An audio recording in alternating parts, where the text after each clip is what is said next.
The silence in the recovery room was louder than any scream.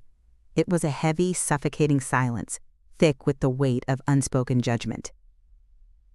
10.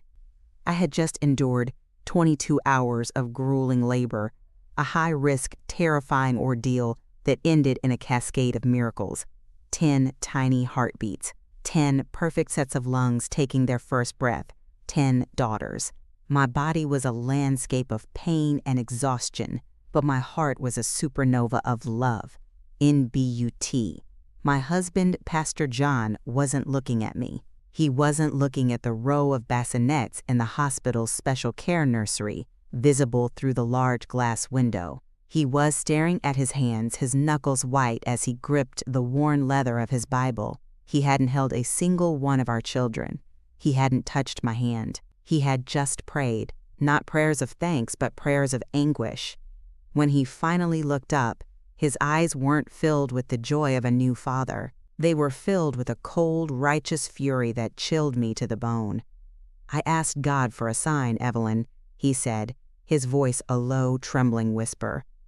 "I prayed for a son, an heir to carry on my ministry, a boy to show me that my path was righteous." NHE stood up and walked to the window, looking at our 10 tiny daughters. His face twisted, not in awe, but in disgust.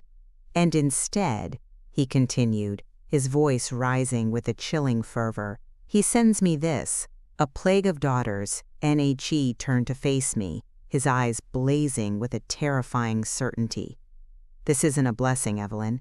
This is a curse. This is my punishment for marrying you, for your weakness, your lack of faith."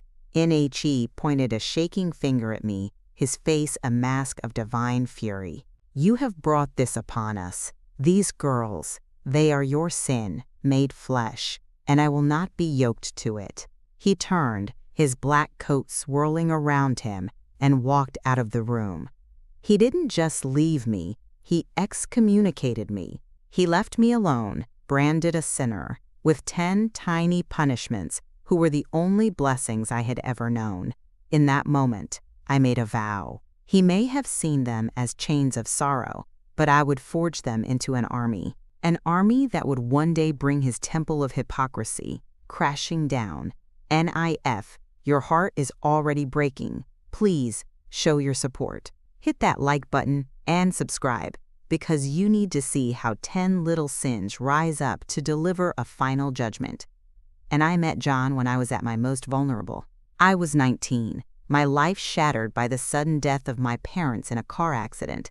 I was adrift, an orphan in a world that suddenly felt cold and meaningless. I found my way into his small, independent church, the fold of the righteous, drawn by the promise of community and comfort.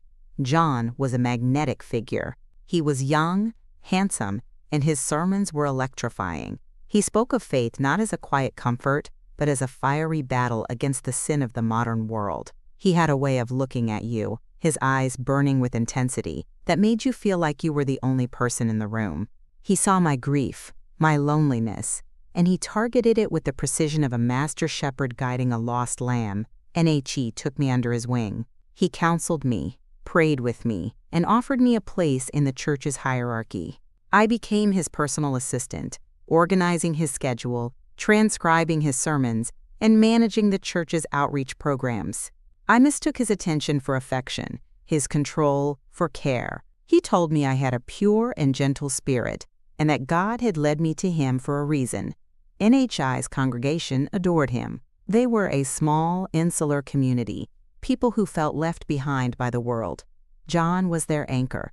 His word was law. He preached a doctrine of strict patriarchy. The man was the head of the household, the spiritual leader. The woman was his helpmeet, her role to be submissive, obedient, and most importantly, to provide him with sons to carry on his legacy. A man's sons were his glory, a sign of God's favor. Daughters were a lesser blessing, a test of a man's patience. When he asked me to marry him, it wasn't a proposal of love. It was a divine decree. "God has spoken to me," he announced during a private prayer session. "He has chosen you to be the mother of my sons, to be the vessel for the future of this ministry." I was 19, heartbroken and desperate for purpose. I saw it as my salvation. I said yes, and our marriage was a performance. On the surface, we were the perfect pastoral couple. I was the quiet, supportive wife, always smiling by his side. But in private, our life was governed by his rigid rules and his interpretation of Scripture. My opinions were worldly distractions. My desires were fleshly temptations. My purpose was singular, to give him a son. The pressure was immense and immediate. Every month that passed without a pregnancy was a sign of my spiritual failing. He would lead us in long, arduous prayer sessions, begging God to open my barren womb and bless him with a male heir.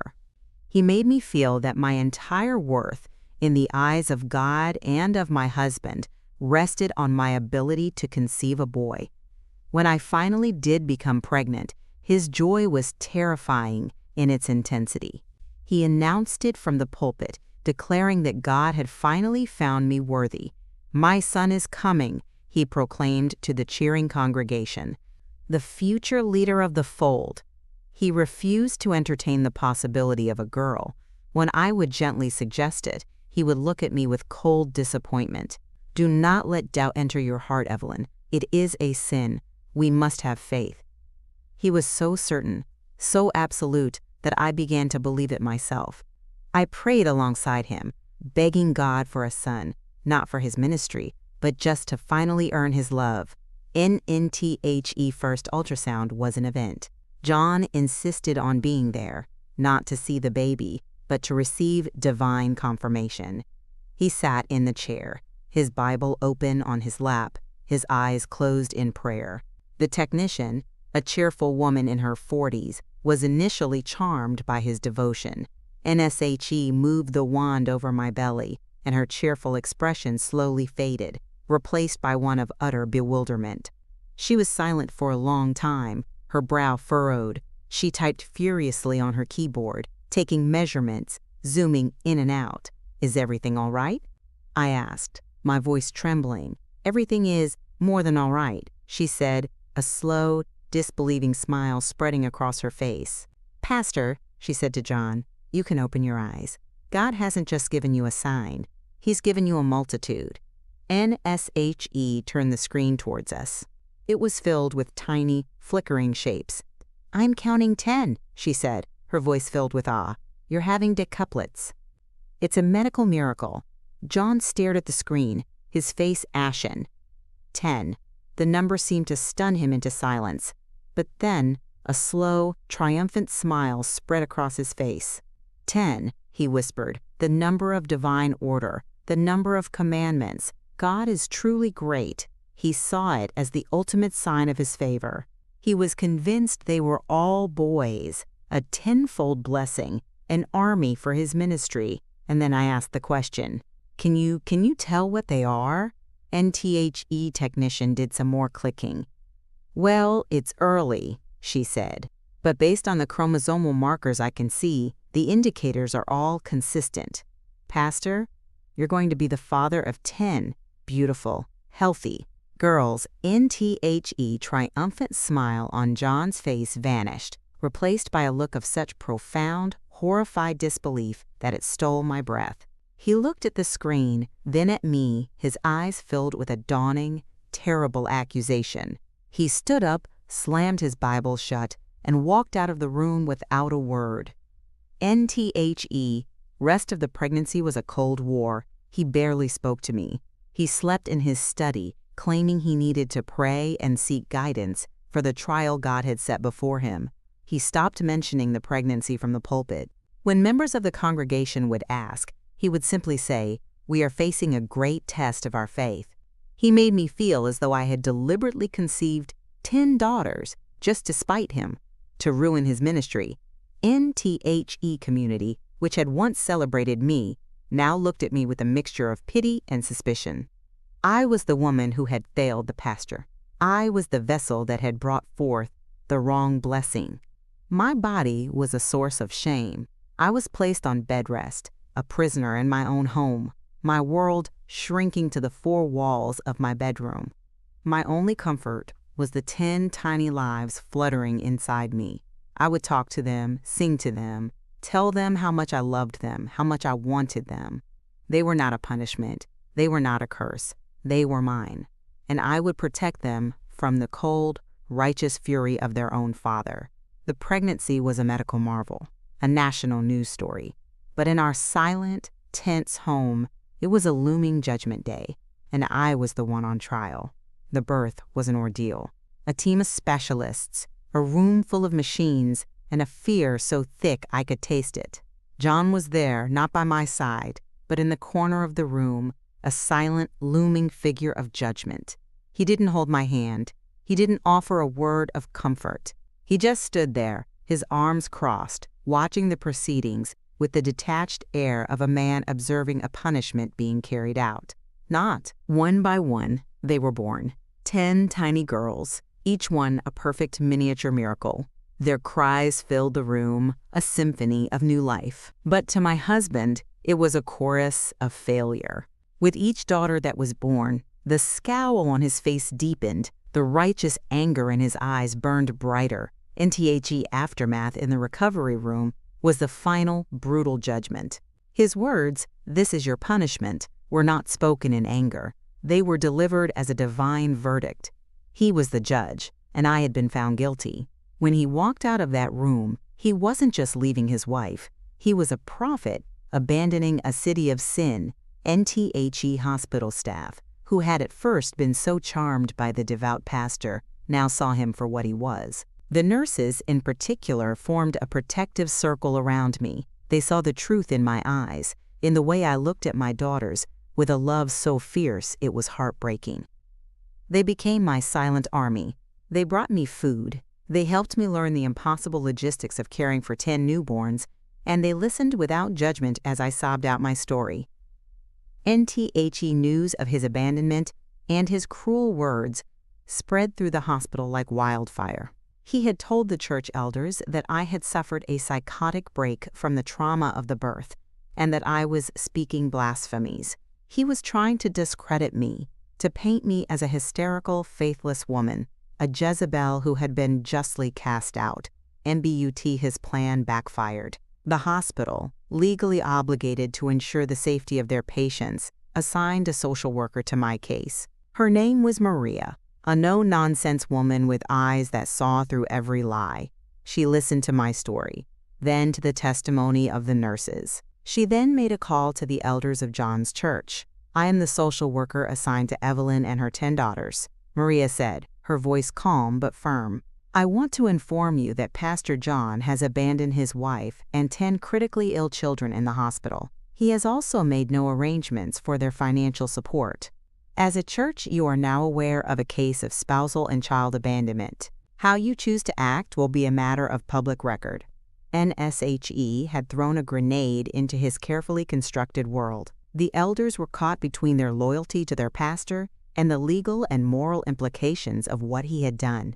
Meanwhile, the story of the decuplet mom had a new, tragic twist. A local news reporter who had been covering the miracle birth got a tip from a nurse. The story was no longer about a blessing. It was about a betrayal. The headline read, "Pastor husband abandons wife and 10 newborn daughters, calls them a punishment from God." NTHE story was an explosion. It was picked up by national news outlets, by talk shows, by online forums. The court of public opinion was swift and merciless. John, the righteous shepherd, was exposed as a cruel, heartless fanatic. He had tried to brand me a sinner, but in the eyes of the world, he was the one who had committed the ultimate sin. An NTHE world rallied around me in a way that was nothing short of miraculous. The story of the pastor who abandoned his 10 daughters was so shocking, so profoundly unjust, that it touched a nerve across the country. Donations poured into a fund set up by the hospital. A national baby supply company offered a lifetime supply of diapers and formula. A car dealership donated a 15-passenger van. People didn't just send money, they sent love. The hospital room was flooded with letters, with handmade blankets, with offers of help from mothers, grandmothers, and women who simply refused to let me fail. NTHE most powerful support, however, came from a source I never expected. A group of women from John's own church, women who had sat in the pews for years, listening to his sermons on submission and obedience, had reached their breaking point. They had seen the news, they had heard the whispers, and they had decided that their loyalty to God was greater than their loyalty to a man who had so cruelly twisted his word.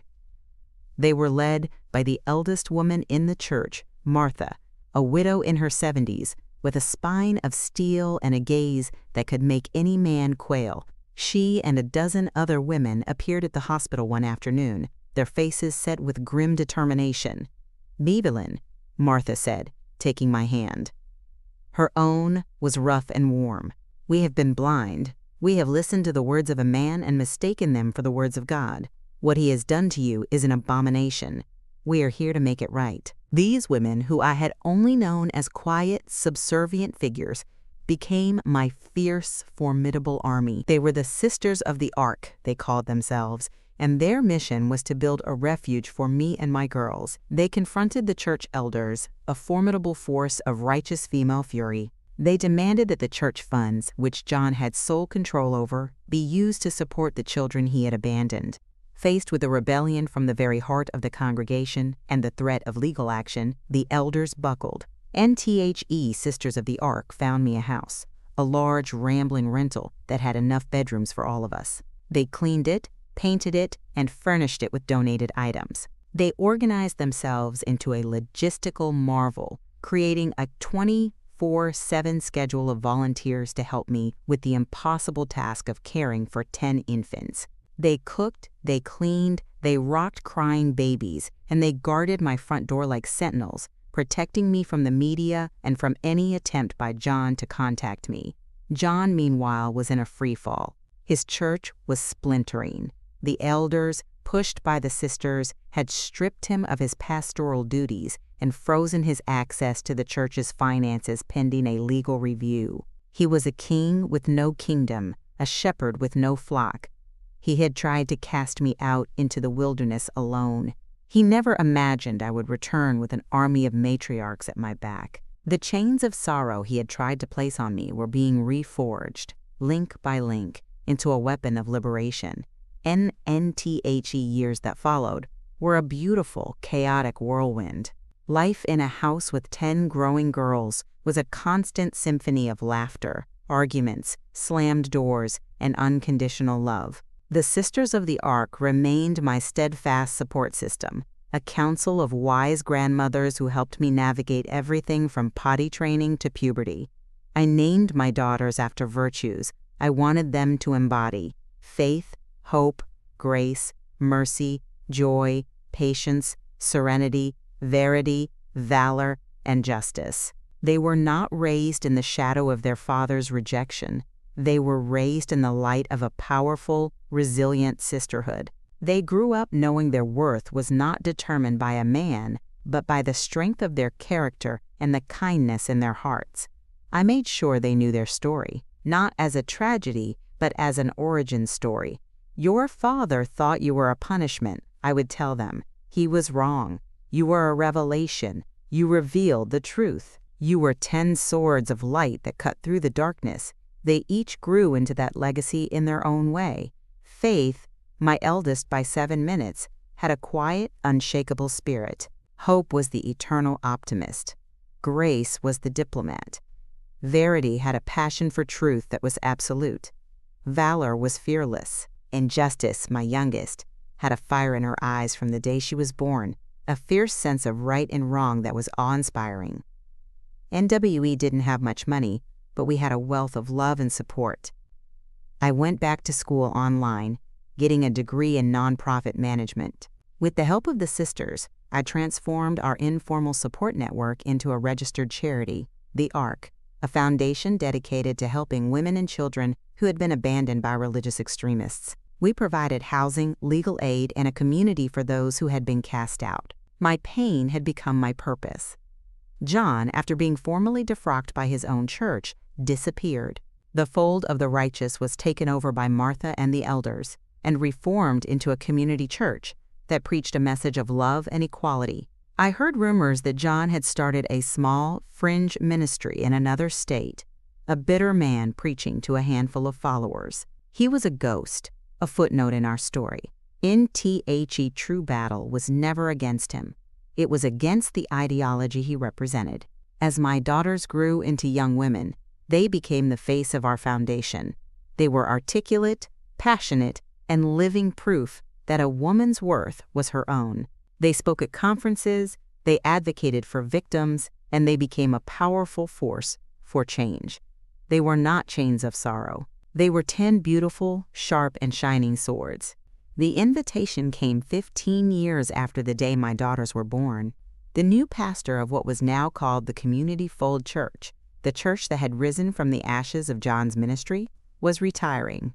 The church council, led by a still fiery Martha, asked me to come and speak at his farewell service. More than that, they asked my daughters to speak. "It's time," Martha said over the phone. "It's time for the story to come full circle. We want these girls to stand on the same pulpit where their father condemned them and show this community what a true blessing looks like." NMY daughters, now poised and brilliant young women, were unanimous. They wanted to go. They felt no fear, only a sense of purpose. It was their chance to reclaim their own narrative in the very place it had been stolen from them. NTHE day we walked back into that church was surreal. The building was the same, but the feeling was entirely different. It was filled with light, with warmth, with families laughing and talking. The stained glass windows no longer felt like judgmental eyes. They felt like welcoming arms. One by one, my 10 daughters walked up to the pulpit. They didn't speak of anger or bitterness. They spoke of resilience, of sisterhood, of the power of community, and of a faith based on love, not fear. They spoke of how their mother had taught them that they were not a punishment, but a purpose. Justice, my youngest, spoke last. Her voice rang through the church, clear and strong. "There are those who see the birth of a daughter, or 10 daughters, as a sign of weakness," she said, her eyes sweeping across the packed pews. "They believe power is a legacy passed from father to son, but we are here today to offer a different truth. True strength is not found in dominance, it is found in compassion. True faith is not found in judgment, it is found in love. And a true legacy is not the name you pass down, it is the light you leave behind." As she finished, the entire congregation rose to their feet, their applause echoing through the church. It was a sound of healing, of redemption, of a community that had chosen love over fear. And as we were leaving, a man stepped out from the shadows at the back of the church. He was older, stooped, his face a roadmap of bitterness. It was John. He had heard about the service and had come, drawn by some morbid curiosity. NHE stared at his 10 daughters, these incredible, powerful young women. He looked at me, surrounded by my army of love. There was no fury in his eyes anymore, just a vast, empty bewilderment. He looked like a man who had been told the world was round his whole life, only to be shown a photograph of it from space. And, "I don't understand," he mumbled, his voice a dry rustle of leaves. I prayed for strength, for a sign. I looked at him, this small, sad man, and for the first time, I felt a flicker of pity. "Oh, John," I said softly, "God answered your prayer. He sent you 10 signs. He sent you 10 chances to learn what strength really is. You just weren't strong enough to receive them." NHE had no reply. He simply turned and shuffled away. A ghost disappearing into the afternoon sun, NWE stood on the steps of the church, the sun warm on our faces, surrounded by the women of the Ark and the people of the community. My 10 daughters were laughing, hugging people, their faces bright with the light of their own making. Martha came and stood beside me, her arm linked through mine. "He called them chains of sorrow," she said, her voice thick with emotion as she watched the girls. And I smiled, my heart so full it felt like it might burst. I watched as Verity engaged the new pastor in a deep theological debate. I watched as Valor and Hope organized a group of younger kids into a game on the church lawn. I watched as Justice stood with a group of teenage girls, her words clearly inspiring them. They were not chains. They were anchors, holding me steady in the storm. They were keys, unlocking a purpose I never knew I had. They were wings, lifting me higher than I had ever dreamed. He was wrong, I said, my voice filled with a quiet, unshakable certainty. He thought he was leaving me in darkness, bound by sorrow. He didn't realize he was leaving me with a legacy of 10 beautiful, brilliant flames. And their light was always going to be too bright for his shadows.